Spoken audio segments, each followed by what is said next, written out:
দর্শক, এই মুহূর্তে রাজধানী ও ব্রাহ্মণবাড়িয়ার পেট্রোল পাম্পে আছেন আমাদের সহকর্মীরা। আমরা সরাসরি চলে যাচ্ছি তাদের কাছে। শুরুতেই যাচ্ছি রাজধানীর রমনা এলাকায়। সেখানে আছেন সহকর্মী আর কে রেজা। তিনি জানাচ্ছেন সেখানকার ফিলিং স্টেশনগুলোর সবশেষ অবস্থা।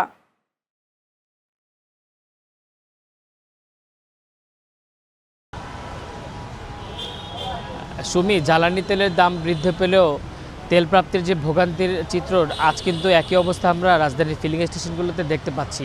আমি রয়েছি মৎস্য ভবনের একটি ফিলিং স্টেশনে। বাইরে যদিও দীর্ঘ লাইন, কিন্তু ভিতরে ফাঁকা।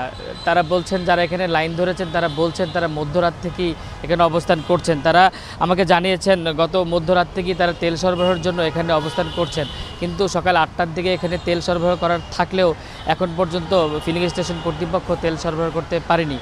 যারা এখানে দায়িত্বপ্রাপ্ত রয়েছে তারা বলছেন যে বৈশ্বিক পরিস্থিতি দিন দিন খারাপ হওয়ার কারণে তাদের সরবরাহ ঘাটতি এখনও বাড়ছে। যদিও সরকার বলছেন যে আগামী 2 মাসের তেলের মজুদ রয়েছে, কিন্তু বাস্তবে আমরা এখানে তার উল্টো চিত্র দেখতে পাচ্ছি। এখানে যারা দীর্ঘ 8-10 ঘন্টা ধরে লাইন ধরে দাঁড়িয়ে আছেন তেলের জন্য, তারা বলছেন তারা ঠিকমতো তেল পাবে কি না তা এরও সংশয় প্রকাশ করছেন।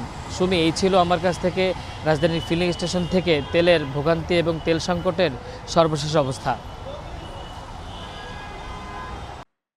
ধন্যবাদ রেজা। দর্শক, এখন ব্রাহ্মণবাড়িয়ায় আছেন সহকর্মী বশিরুল ইসলাম। তিনি জানাচ্ছেন সেখানকার ফিলিং স্টেশনগুলোর সবশেষ অবস্থা।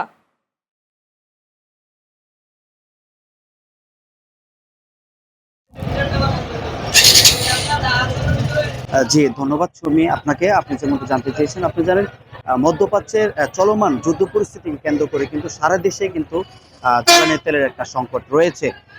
তার ভোগান্তি কিন্তু ব্রাহ্মণবাড়িয়া আশুগঞ্জ কিন্তু পোয়াতে হচ্ছে। সাধারণ যারা ভোক্তারা রয়েছে তারা কিন্তু চরম দুর্ভোগে পড়েছে। আমি এখন দাঁড়িয়ে রয়েছি ব্রাহ্মণবাড়িয়া আশুগঞ্জ একটি তেল পাম্পে। আমি যদি আপনাকে একটু দেখানোর চেষ্টা করছি, এখানে কিন্তু সকাল থেকে ভোর থেকে কিন্তু ওদের আগ্রহে বাইকাররা বসে আছে তেল নেওয়ার জন্য, কিন্তু এখনো কিন্তু তেল পাচ্ছে না। 2 দিন আগে সরকার জ্বালানি তেলের দাম বৃদ্ধি করায় এখানে কিন্তু ক্ষোভ প্রকাশ করছে ভোক্তারা। আবার তারা অভিযোগ করছে সিন্ডিকেটের কারণে এই সরকার দাম বাড়াতে হচ্ছে সরকারের। আমি যদি আরেকটা বিষয় আপনাকে জানিয়ে রাখি, এখানে প্রশাসনে কিন্তু তৎপর রয়েছে। এখানে কিন্তু আমরা এসে জানতে পেরেছি যে মালিক পক্ষ এবং যারা নাকি সাধারণ ভোক্তা রয়েছে তাদের সাথে কিন্তু একটা হাতাহাতি হয়েছে। এতে কিন্তু গ্লাস, বিভিন্ন আসবাবপত্র ভাঙচুরও হয়েছে এখানে। তো আপনি জানেন আশুগঞ্জ একটা বন্দর এলাকা, এখানে কিন্তু সব ধরনের নৌ বন্দর এলাকাতে জ্বালানির প্রয়োজন হয়, কৃষিকাজে তেল প্রয়োজন হয়। তো সব মিলে এই ছিল ব্রাহ্মণবাড়িয়া আশুগঞ্জ থেকে আমার কাছে সর্বশেষ তথ্য। সুমি।